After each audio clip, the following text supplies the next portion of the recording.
Graça e paz no nome de Jesus, irmãos. Abra sua Bíblia na primeira epístola de Pedro. 1 de Pedro, capítulo 1, versos de 3 a 5. Estes serão os versículos base da nossa meditação nesta noite. Mas antes de entrarmos no texto, eu gostaria de me dirigir às nossas crianças, aos nossos filhos. E eu gostaria de encorajá-las a fazer um desenho do céu. Então, imagine o céu como um lugar onde as coisas não quebram, as pessoas não brigam, não há raiva, ódio, vingança, doença, nem morte. Mas, a caminho do céu, você pode fazer assim como um abismo, e aí esse abismo, uma cruz que nos leva até o céu. E a cruz que nos leva até o céu, simbolizando de que o Filho de Deus, Jesus Cristo, morreu numa cruz.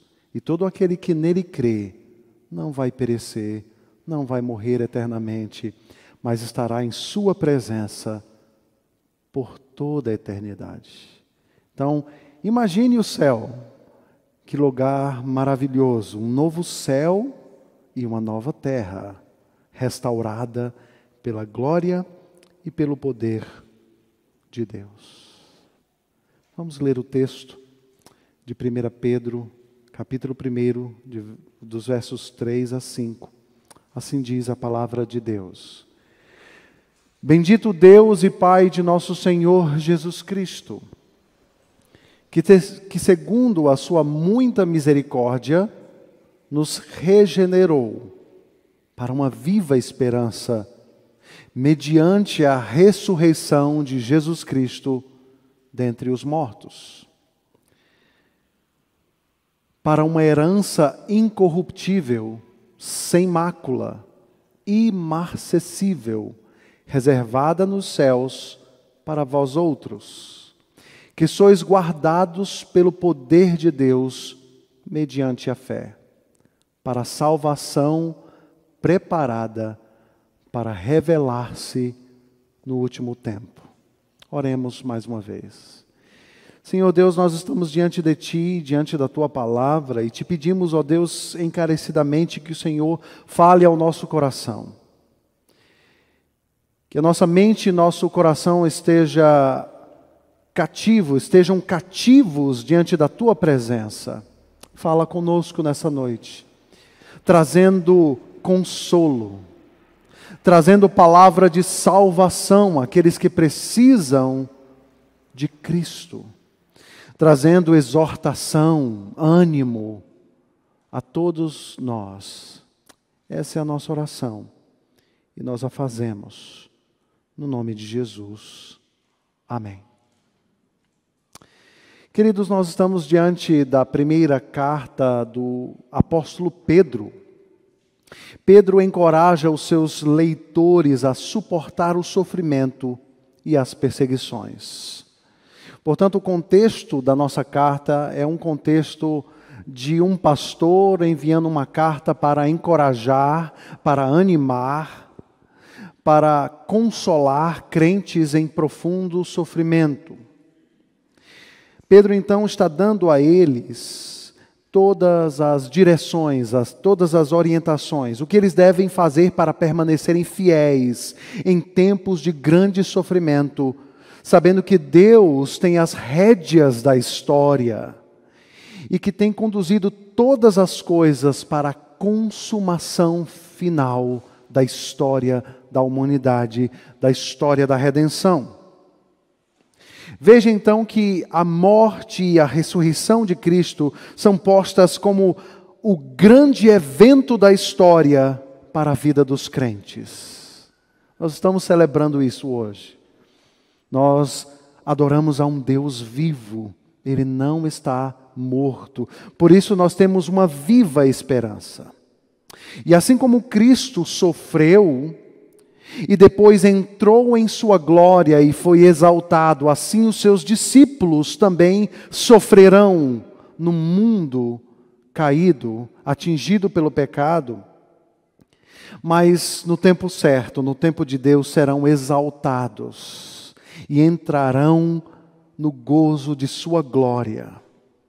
Pedro então nos traz esta revelação, os 3 atos de um Deus triuno, para cada um de nós nessa noite, não somente para nós, mas para aqueles crentes ali na dispersão, aqueles crentes estavam ou tinham sido perseguidos e eles se dispersaram por uma grande região ali na Galácia, na Ásia.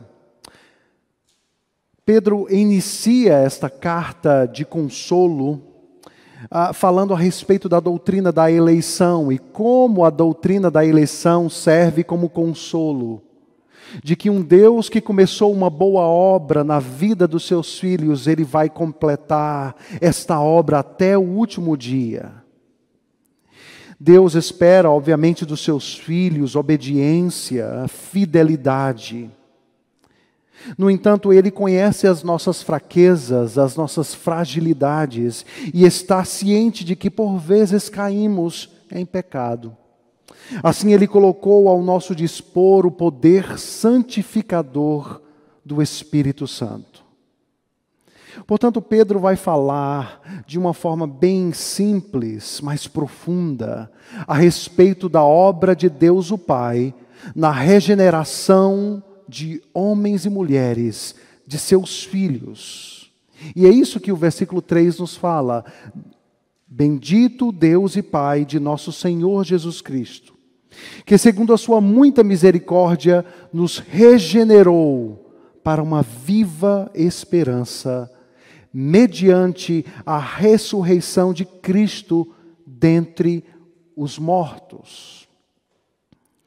O novo nascimento ou a regeneração efetuada por Deus em nós nos remete a uma esperança viva. Essa esperança está diante de nós e pode ser vista por aqueles que foram regenerados. Somente aqueles que foram alcançados por este poder sobrenatural, poder do Espírito Santo, no coração, podem ver ou podem experimentar esta viva esperança. O pensamento de Pedro aqui está fundamentado naquilo que Jesus disse em João capítulo 3, versículo 5. Quem não nascer de novo não pode ver ou entrar no reino de Deus. A esperança viva está diretamente ligada ao termo regenerado, renascido. Se eles são povo de Deus, estão espiritualmente vivos e a sua esperança está viva. Vamos entender um pouco a respeito do que vem a ser a esperança. Pense na esperança como uma fé apontando para o futuro. A esperança é muito mais do que uma fé em Deus, ela é a marca da nova vida em Cristo.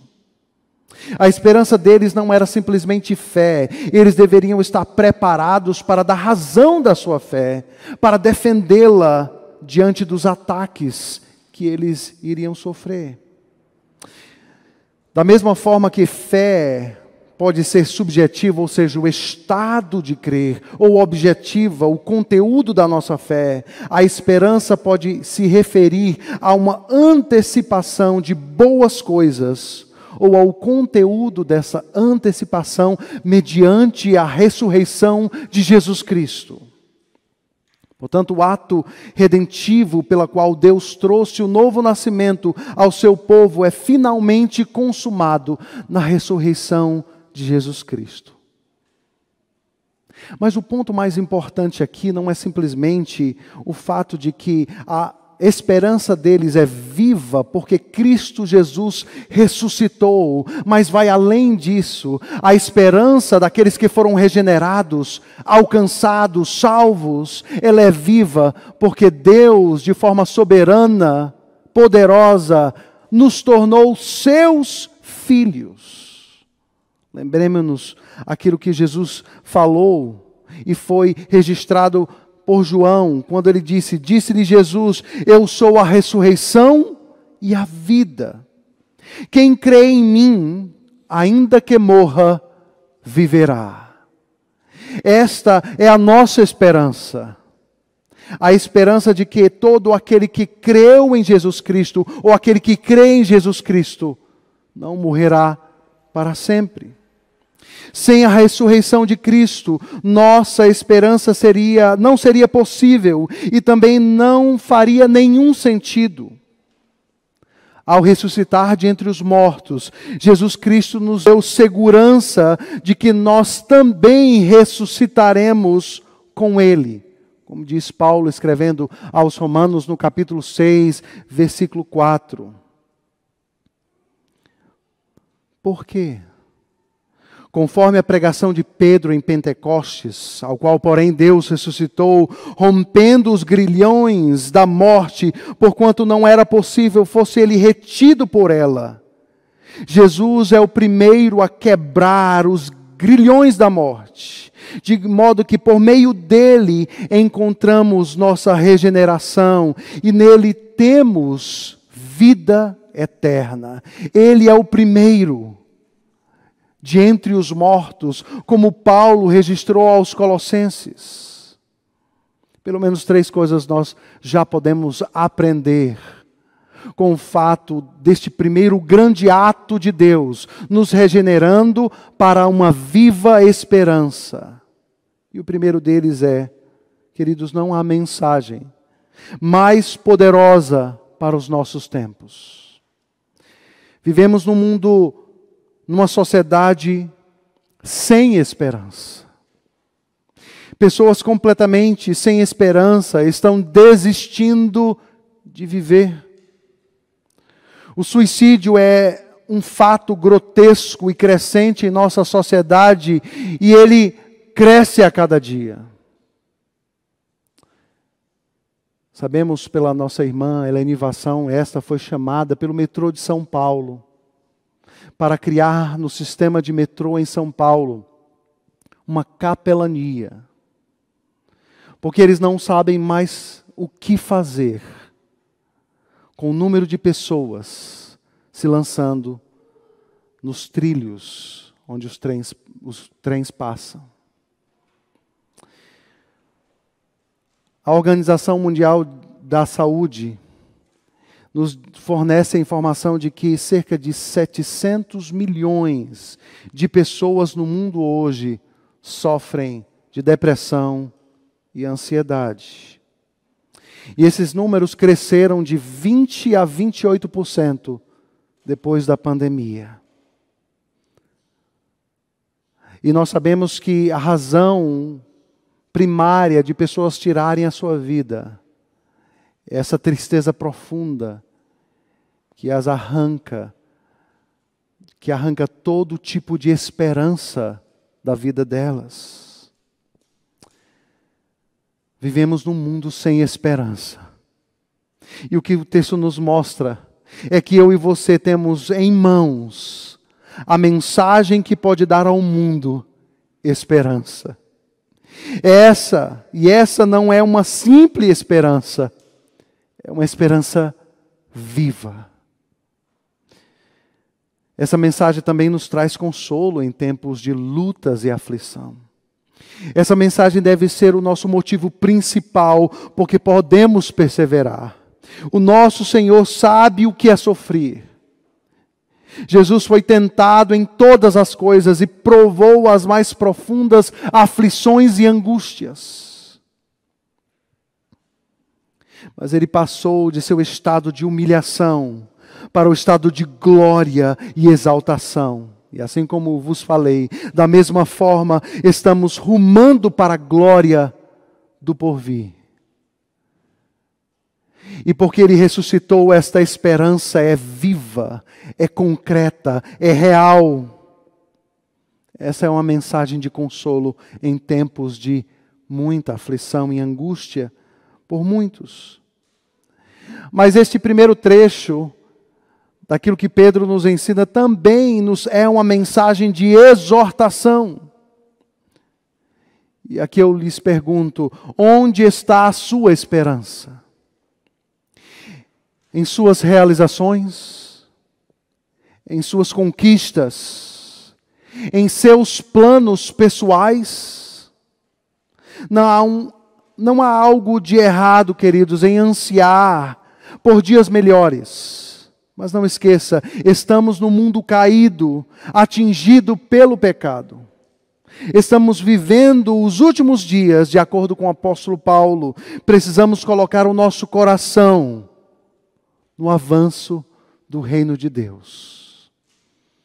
Mas esse Deus bendito, Ele não simplesmente nos regenerou para uma viva esperança, Ele nos regenerou para uma herança. E diz o texto, para uma herança incorruptível, para uma herança sem mácula, para uma herança imarcessível, que está reservada nos céus para vocês, que são guardados pelo poder de Deus. Deus, portanto, não nos regenerou simplesmente para uma viva esperança, mas depois da posse de uma nova vida na ressurreição de Cristo, somos recebedores de uma herança. E a palavra herança aqui constantemente está ligada, conectada à ideia da herança prometida a Abraão, a terra prometida. Mas aquela herança que foi perdida em momento na história do povo de Israel, era simplesmente uma sombra de uma herança maior, grandiosa, poderosa. Aqui o uso que Pedro faz, o termo herança, está ligado ao seu significado no Novo Testamento, forjado pelo aquilo que Cristo disse. A menos que vocês não nasçam de novo, não poderão entrar no reino dos céus. O que Pedro estava querendo dizer com esta herança? Quando Pedro fala de uma herança incorruptível, ele está se referindo à liberdade da morte, de uma vida caída. Ou seja, uma herança incorruptível significa livres da morte. Quando ele se refere a uma herança sem mácula, ele está se referindo à libertação de uma vida de impureza moral. Ou seja, essa herança que nos está reservada, nos colocará num estilo de vida livres do pecado. E por fim, ao se referir a uma herança imarcessível, ele está se referindo à liberdade da destruição que a realidade nos comete. Uma vida livres de uma degradação. E nós sabemos que tudo que nós temos se degrada, se decompõe. A ferrugem corrói, o ladrão rouba.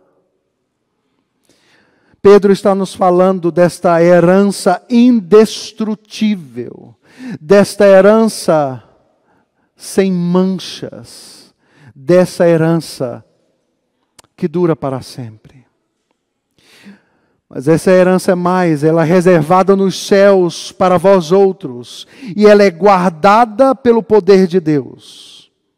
Juntas as frases, pelo poder de Deus e mediante a fé, nos explicam como os crentes são protegidos e guardados. A ênfase em Deus como iniciador da ação está pressuposta no início do verso 3, mas aqui ele o torna explícito. É Deus mesmo quem guarda, e pelo seu poder nós podemos ter a certeza e a convicção de que essa herança chegará até nós. O poder que ressuscitou a Jesus Cristo de entre os mortos, conforme o verso 3, é o mesmo poder que traz segurança àqueles que foram regenerados em Cristo. O mesmo poder que trouxe Jesus Cristo dos mortos é o mesmo poder que guarda esta herança a todos aqueles que creram em Jesus Cristo como seu único e suficiente Salvador. Portanto, Deus protege o seu povo, ao passo que eles esperam por entrar em sua herança. O que podemos aprender com esta segunda grande afirmação?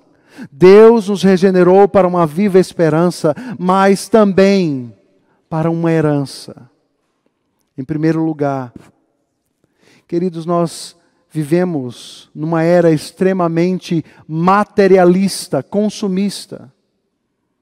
Pessoas transferem para suas conquistas e posses o bem maior da vida. A felicidade em si se encontra numa vida de conquistas e prazeres. Essa é a sociedade que nós vivemos. Conquistar coisas e fazer investimentos não é em si um pecado. No entanto, quando depositamos nisso a razão de existir, perdemos de vista o sentido último da vida, a glória de Deus, o avanço do reino. O grande consolo dessa mensagem, de que o Deus que nos regenerou para uma viva esperança, também nos regenerou para uma herança que não é destruída, que não tem manchas, que não desvanece com o tempo, mas dura por toda a eternidade, é o fato de que tudo o que nós temos um dia será consumido. Casas, aquele carro dos sonhos, a casa dos sonhos, o dinheiro, tudo isso será consumido. Mas a herança que nos está reservada, esta é indestrutível. Eu me lembro, queridos, há mais de 10 anos atrás, numa visita pastoral, um amigo de um membro da igreja onde eu pastoreava, me chamou para fazer uma visita a um homem muito rico. Muito rico. Ele tinha um diagnóstico de uma doença terminal. E lá vai eu para essa visita pastoral. Eu entrei na casa dele, uma casa belíssima. Eu cheguei ao seu quarto e aquele homem estava prostrado numa cama. Ele olhou para mim e disse: pastor, eu tenho muito dinheiro. Muito dinheiro. Mas todo o dinheiro que eu tenho não é capaz de salvar a minha vida. Eu já tentei todas as possibilidades, aqui no Brasil e até fora. E os médicos me dão pelo menos 2 semanas de vida. Portanto, faça o seu trabalho, pastor. Ele estava extremamente amargurado. E ali Deus me deu a oportunidade de pregar esta mensagem. O Evangelho. A única possibilidade que ele tinha de conhecer algo que vai muito além de todas as suas conquistas. Porque, como bem ele disse, todas as suas conquistas não puderam dar a ele vida. Vida. Queridos, estamos diante daquilo que está no texto e que deve nos levar a refletir profundamente. Onde devemos investir todos os nossos esforços? Onde deve estar o nosso coração? Sobre o tesouro deste mundo, disse Jesus no Sermão do Monte, registrado por Mateus, capítulo 6, versos 19 e 20.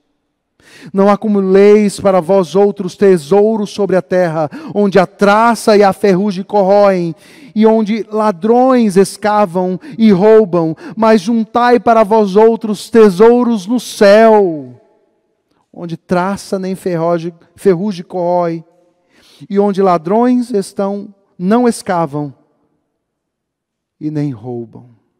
e nem roubam. Essa é a mensagem que chega até nós. Onde estamos colocando o nosso coração?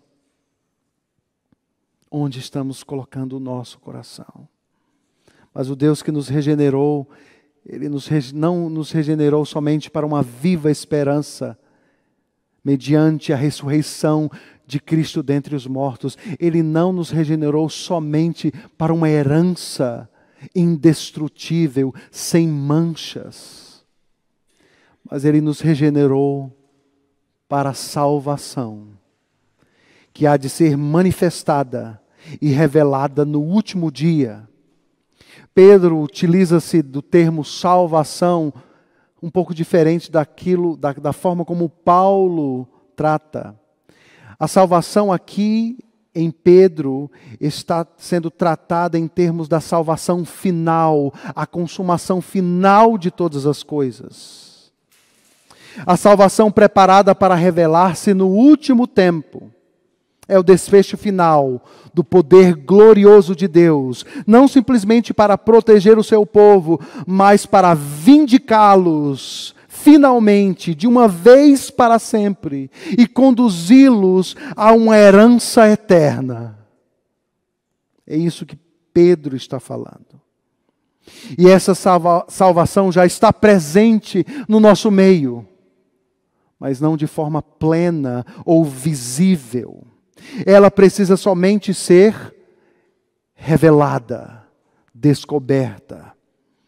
E o momento desta revelação final está próximo.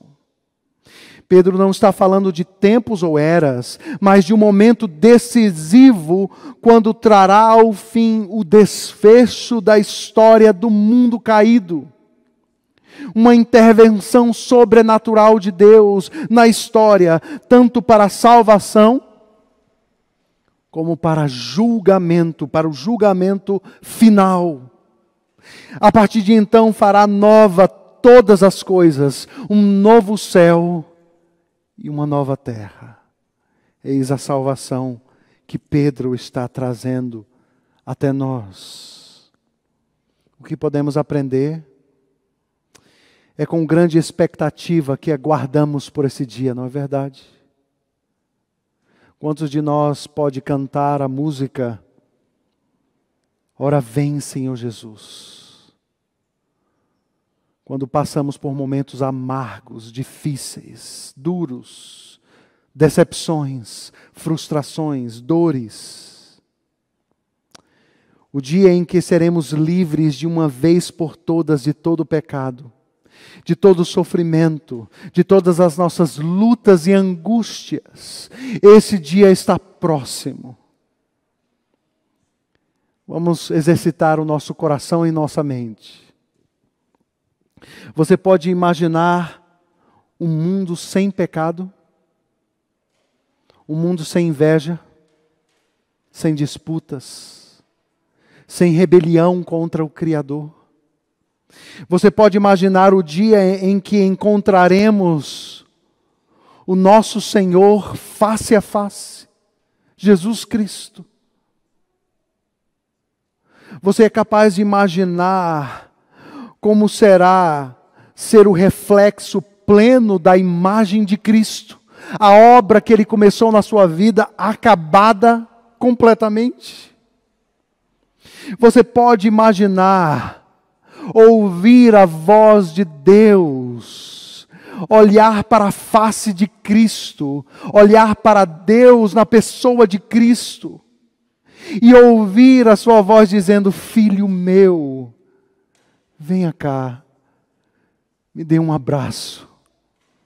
Filho meu, que alegria vê-lo. Você pode imaginar estar na presença de Cristo para todo sempre, caminhar com Ele e com todos aqueles que foram alcançados por essa mensagem. Homens e mulheres ao longo da história.